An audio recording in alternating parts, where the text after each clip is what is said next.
Plants, the green frontier. These are the discussions of the podcast Horticult. Its continuing mission to talk about strange new cultivars, to seek out new flowers and plant them, to boldly garden like no one has before.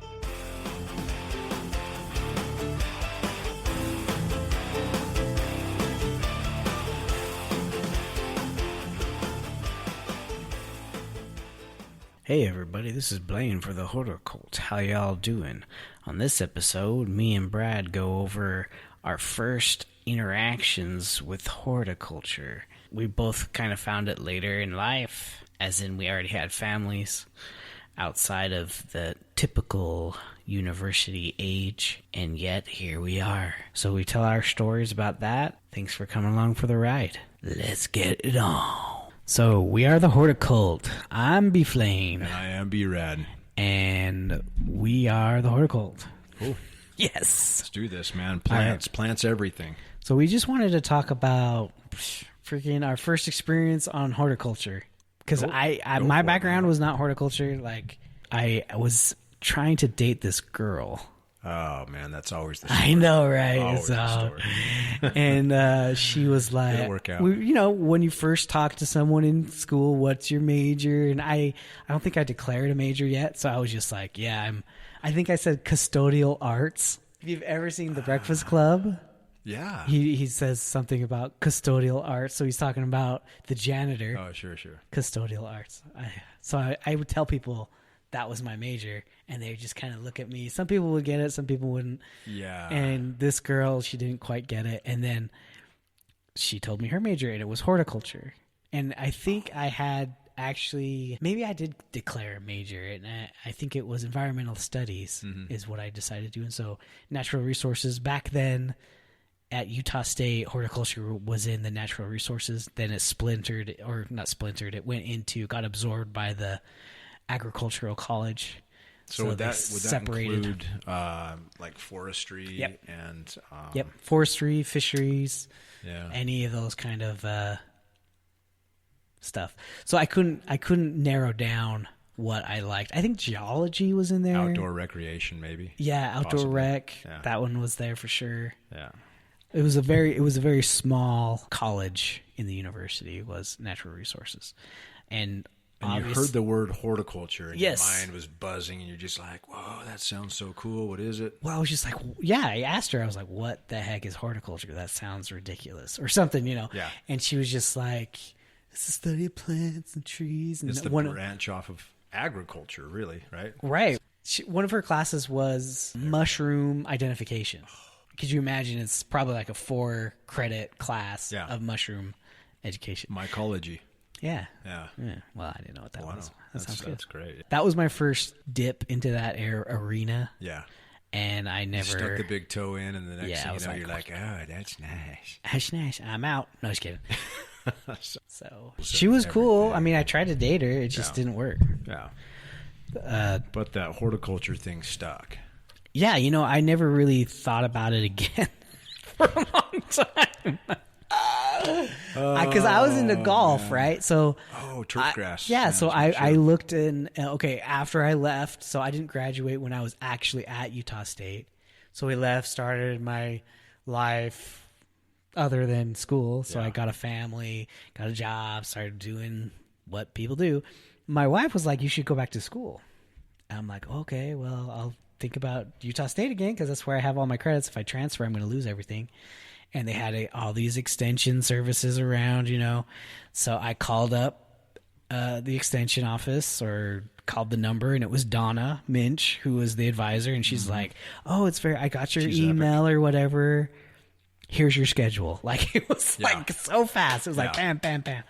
And it's like, if you take this class, this class, and this class on these semesters, you'll graduate on this day. Right. I promise. And I had no commitment. Like, I wasn't registered. I wasn't anything. And she was already come up with my schedule and was like pushing me to get out the door and go get it. Perfect. And the one that was closest that I was interested in was the turf grass. I don't think they offer it anymore. the turf grass major, so it was actually turf grass. Well, everything. There's gotta be. I don't think there was enough people doing it. Okay, so it kind of got specifically sure. Right. Yeah. Yep. So it splintered or whatever. Who knows? I don't even know now. Yeah. I know it went away for a little while. It came back. They changed horticulture to plant science. Oh wow. And I don't know if it went back to horticulture. They just changed the names of the degrees. Yeah. And then I would have had to take mega science more. Like I would have had to take like microbiology and all this other stuff that I was like, what? And more math, like more advanced math than I already had. And if I would have if I did horticulture, then I wouldn't have to take any more science, or that wasn't a direct connection to plants. So you know what I mean? So I was like, yeah, I'll do horticulture. That sounds awesome. No more extra science, no more extra math. Yeah. I could just do, I think it was like structure of plants. Oh, structure and function of plants. Yep, Yeah, and that was it. great. And I was like, boom, I'm out. Yeah. With the science class, micro stuff. So that's why I did horticulture. Yeah. It was something that I really, but it totally fit in how I like to learn things. Memorization. Like I was really into birding, and it was kind of like, identifying a bird was a lot like identifying a flower, except the flower didn't run away when you get too close. Mm-hmm. It was really, actually, it fit perfect with how I learn and what I'm interested in, and so it just and then I went running. I just took off. And then what happened? So I had a couple jobs. I was able to work part-time at the post office. I got that gardening job at Marinda, probably propelled me more into wanting to do, because it was clicking things that I was learning. It was all coming together and like, this is why we do this, why we do this. And, I it's kind of funny. So if you work in the industry, you don't need a degree, obviously. You do things because that's what you do. Like I would talk with Jed, right? And he doesn't have any formal education. A wonderful guy, knows his plants. He just like, this is when we do this. This is when he had it perfect down in his mind, the schedule and how to do it, the proper way to do it. And when to prune. But he couldn't tell you why we did what we did. What exactly we did what we did. Maybe not on a molecular level. Right. But then I would talk to you about it, and you would give me a little bit more in depth of what it was. And I was like, holy crap, that's what we just talked about in class. And now we're putting it into practice. And it just melded together and went, and I went. Free reign, though. That was took off running. It was like super like lackadaisical, but at the same time, like there was plenty of learning opportunities. And man, do you remember when we would be given a topic, or we would come up with our own and have to teach it to the rest of the staff? Those like morning meetings and whatever. I love that. Yeah, you like that, huh? Well, it was on a small scale, so it was pretty rad. There was only 10 of us or something. Yeah, there wasn't a lot of us. So, yeah. No, I'd still get. What about you, dude? I'd still get nervous, but you jumped into it too a little later. Yeah. So early on, my wife and I built a home, and our landscape was a blank slate. So basically, flat. There were no trees, there were no shrubs, there was really nothing, and so gave us an opportunity to build things from the ground up. And by doing so, we read a lot of, and this is before the internet, so we read a lot of magazines and books and things like this, and learned a lot about our trees and shrubs that do well. So kind of like what kind of plants do well in this area, more along the lines of native and water-wise plants. But really the whole idea was to build this landscape for a backyard wildlife habitat, and which is a certification that you can get. And so by learning about all of this, then you see the genus and the species of all these different plants and names, and that sparked a curiosity in me. And so it was like, man, I want to do more of this.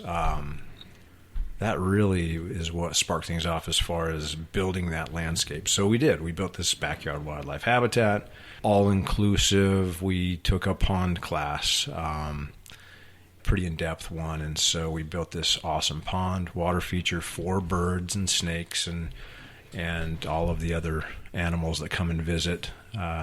So that was your very first experience with horticulture? Yeah. Is you doing your landscape? And then realizing, hey, this is really a passion of mine. So gardening is kind of in my blood from a lot of my past family, and so vegetable gardening was a big deal, but really also in the ornamental area. The designing and the ornamental part of gardening was a huge passion. Anyway, so we were taking this pond class, and while we were up there, happened to just bump into Donna. She was teaching a class. No way. Intro to horticulture, yeah. So it was kind of in the same area, same campus area. It was, just like serendipitously like came together, and got talking to her, and she's like, well, hey, you ought to consider, the horticulture program extension. I'm like, cool, man, let's check this out. And very similar to you, after I had talked to her and what schooling I did have now. So my major, I was going to school, and my major was at the time biology. I thought biology is a perfect because it's so broad. I could go in so many different angles and areas with that. Then after meeting Donna, then I'm like, oh, okay, so that's a part of biology, kind of, focused down from botany. And I'm like, well, what can you do in horticulture? What jobs can you possibly do in horticulture, and especially here in Utah? And it wasn't until I thought about it and talked to Donna about it and stuff, and it's like turf grass management, which any golf course, and we've got a bunch here. And not just that, there's a lot of gardens where turf grass management is super key. Floral design. Like, okay, there's, that'd be kind of cool. It'd be interesting. Greenhouse management. Thought that was the bomb.com, but I mean, associated to greenhouse management was kind of on a side note. There's a lot of nurseries here. Nurseries, you have everything that goes along with that. So the retail portion of it, and selling chemicals and fertilizers and mulches and things like that. And so anyway, thought, okay, there's some potential here. What other jobs are in horticulture? I mean, we've talked about this before, but like besides those three biggies, that I guess it depends on how you define it, like how you define horticulture. Because I was thinking about my cousin, who is he is in a warehouse. He's a warehouse manager or salesperson for herbicides. Yeah. I'm like, is that Salesman? that would technically be in horticulture? Yep. Or you could say that would be in agriculture, because I think he sells mostly to farms. Okay, yeah. So, yeah. But to have a horticulture background is going to help for sure in that field, no doubt about it. Oh, yeah, no. I mean, that's what people look for. Yeah. Like, it's not required for sure. Like, if you can prove yourself with how much you've done and other previous jobs and experience and knowledge that you carry. Yeah. Like my supervisor at the U, he was a self-made horticulturalist. He doesn't have a degree, but he could tell you everything about everything. Yeah. Well, I work with several people that are in that same boat. I mean, they don't have the official degree, but they are much more intelligent about how certain crops need to be grown than anybody I know. And it's their 20, 30 years of experience. And so those are the people that you kind of, if you want to learn more, you really need to just gravitate towards them and let them be your mentor. And even if you know a lot, you can always learn more. Like, it's such a cool idea to find those windows of information and add them to your own personal knowledge. One that came to mind was interior-scape. Another type of job in horticulture, and that was one that I always thought about that as well. So like when I was at Red Butte and I was their greenhouse grower there, I was also the supervisor who was in charge of and oversaw the orangery. And you know that, I mean, it's like that giant building, conservatory kind of building that you grow all these Mediterranean plants and really need to know how to grow plants in containers for long term. So we're talking perennial wise. How do you grow a plant that's not even, that can't even grow here outside? Some vines and olive trees and all of these really unique and unusual plants inside, in containers. So there's challenge on top of challenge on top of challenge, and then you're always like scouting for bugs, kind of trying to deal with that. And anyway, that portion is interior scape, straight up. So container gardening inside. Malls, all of the malls around the state or country, whatever. It's interior scape. I think Sunny even had a little bit of the industry is kind of getting into, like, if you have a nursery, you're also doing events. Yes. And you have weddings, live plants and stuff like that. So that's something that you can rent your plants out to, and or like if they're having it away, or if you're having it in your greenhouse or whatever. So that's kind of a cool separate part that the industry has kind of grown into. Yeah. Which I like. Totally. Yeah.